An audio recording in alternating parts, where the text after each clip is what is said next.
Bismillahirrahmanirrahim. Assalamu alaikum students. Today we are going to start the chapter number 5 and the name of chapter is cell cycle. Now what is meant by cell cycle? Cycle का क्या मतलब होता है कि जिस point से हम किसी चीज़ की मूवमेंट स्टार्ट करते हैं उसी पॉइंट पे दोबारा आ जाना, that is called the cyclic process. Cell के साइकिल से क्या मुराद है? सेल के साइकिल से क्या मुराद है बेटा जी? सेल के बनने से लेकर सेल की डिवीजन होने तक, सेल के डिवाइड होने तक अक्कर होने वाली सारे के सारे चेंजेस, सारे के सारे इवेंट्स, सारे के सारे काम जो कि सेल में होते हैं, उन सब को मिला के हम सेल साइकिल कहते हैं। It is actually the series of events when the cell has to be produced until it is divided into further its divisions। तो सेल के बनने से लेकर सेल की डिवीजन तक होने वाले सारे के सारे इवेंट्स, सारे के सारे मॉडिफिकेशंस के बारे में पढ़ना, सारी की सारी हैपनिंग्स के बारे में पढ़ना, इसको हम मिला के सेल साइकिल कहते हैं। सेल साइकिल की बेटा 2 मेजर स्टेजेस होती हैं। First one is called the interface, second one is the mitotic phase. Interface is the largest phase or it is called the long phase of the cell cycle। Cell अपनी ज़िंदगी का, cell अपनी life का 90% interphase में spend करते हैं और सिर्फ 10% ही माइटोटिक फेज में स्पेंड करते हैं। माइटोटिक का टिपिकली मतलब होता है डिवाइडिंग फेज या डिवीजन फेज। इंटरफेस के बारे में सबसे पहले सुन लें। इंटरफेस के बारे में मिसलीडिंगली, गलत तरीके से ये कहा जाता है कि it is the rest phase. नहीं, ऐसा नहीं है।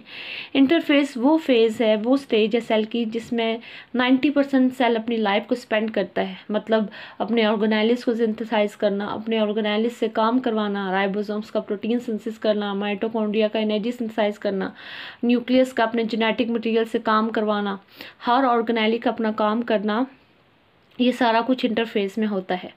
तो बेटा जी interphase is the longest phase of the cell cycle, जिसमें क्या करता है कि सेल खुद को प्रिपेयर करता है, cell prepare itself for the mitotic phase, ताकि सेल खुद को डिवाइड करने के काबिल बना सके। सेल अपने लिए ख़ास किस्म के प्रोटीन्स बनाएगा, सेल अपने ऑर्गेनेलिस को डबल करेगा, सेल अपने क्रोमोसोम्स को डबल करेगा ताकि इसकी डिवीजन सेफली हो सके। तो interphase is the such phase in which a number of the metabolic activities occur, जिसमें एट अ टाइम बहुत से इवेंट्स होते हैं। इंटरफेज को हम फर्दर डिवाइड करते हैं 3 फेजेस में। First one is the G1 phase, second S phase, third one is the G2। G1 stand for first gap, S stand for synthetic phase, G2 stand for gap 2 phase. तो let's start बेटा। For example जी मेरे पास एक cell है, आप इस cell को अपना parent cell मान लें और हम स्टार्ट करते हैं पढ़ना। दिस इज़ द सेल, ये एक सेल है बेटा जी जिसकी लाइफ हम स्टडी करने जा रहे हैं, जिसका सेल साइकिल हम डिस्कस करने जा रहे हैं। तो फर्स्ट ऑफ ऑल मैंने आपसे कहा कि सेल इंटरफेज में जाता है, ये इंटरफेज में अपनी लाइफ स्पेंड करता है। इंटरफेज की पहली फेज़ है G1। So cell is now entering in the G1 phase. Cell जब G1 फेज़ में जाता है तो क्या क्या चेंजेस होती हैं बेटा जी? Cell will grow in size, cell अपना साइज इंक्रीज कर लेगा because cell has to be double its organelles. For example यहाँ पे ग्रीन कलर का आप समझ लीजिए बेटा, this is the mitochondria, this is the mitochondria. मैं एक ही ऑर्गेनेली प्रेजेंट कर रही हूँ, अदरवाइज होता ही है कि बाकी सारे ऑर्गेनेलिस भी इसी तरह से डिवाइड होते हैं। तो G1 फेज़ में जाता है, it will grow in size, ये अपने ऑर्गेनेलिस को डबल कर लेगा, ये अपने अंदर ख़ास किस्म के एंजाइम, ख़ास किस्म के प्रोटीन्स बनाएगा जो कि नेक्स्ट फेजेस के लिए इसको हेल्प आउट करेगी। फॉर एग्जांपल ये ख़ास किस्म के एंजाइम्स बनाता है जो कि इसको फर्दर फेज़ S फेज़ के लिए ज़रूरी होते हैं। G1 फेज़ में ये इवेंट्स होते हैं।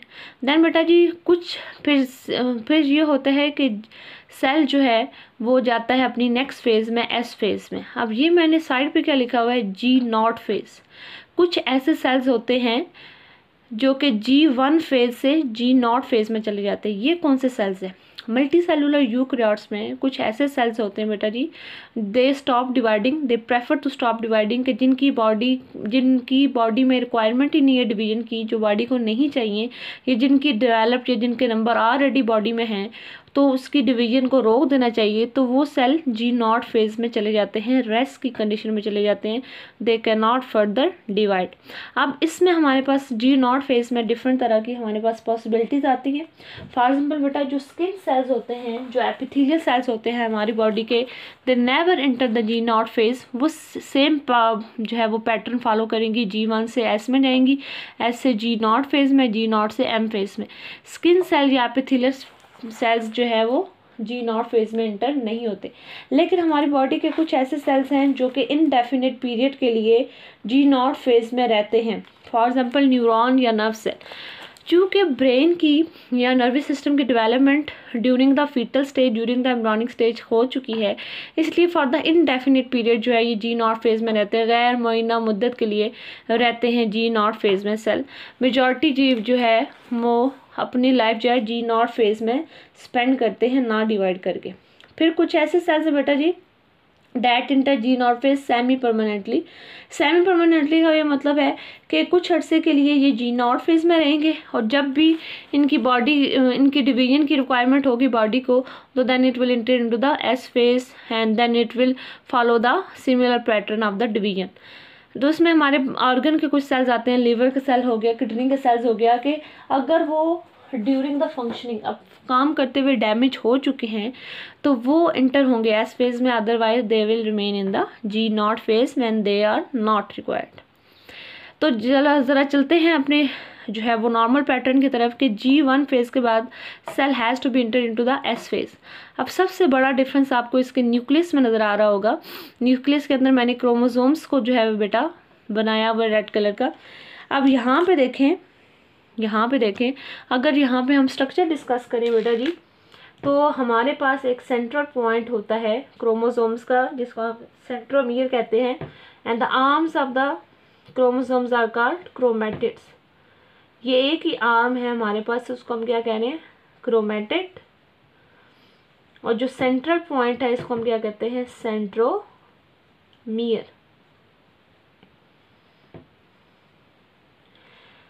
G1 फेज में देखें तो ये इस तरह की सिचुएशन है कि एक ही क्रोमैटिड है जो सेंट्रोमियर पे अटैच है।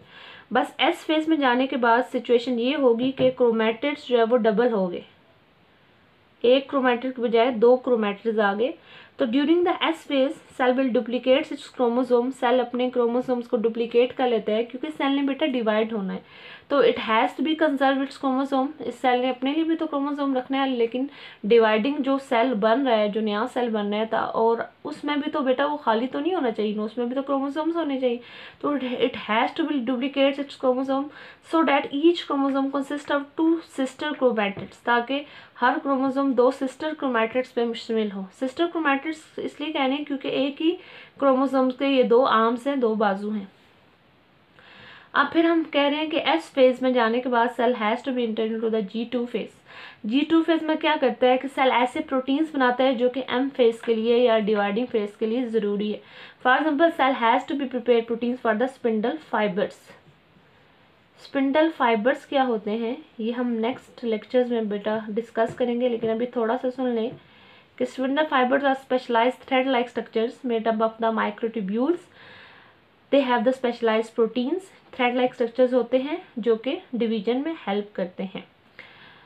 After the G2 phase cell has to be enter into the M phase. M phase में जाएगा and cell will be divide. Cell जो है वो डिवाइड कर देगा। अब यहाँ पे एक और बात सुन लें, M फेज जो है, माइटोटिक फेज जो है, वो 2 टाइप्स की है बेटा। फर्दर हमारे लेक्चर्स इन्हीं से रिलेटेड होंगे। एक को हम कहते हैं जी माइटोसिस, और एक को हम कहते हैं मियोसिस।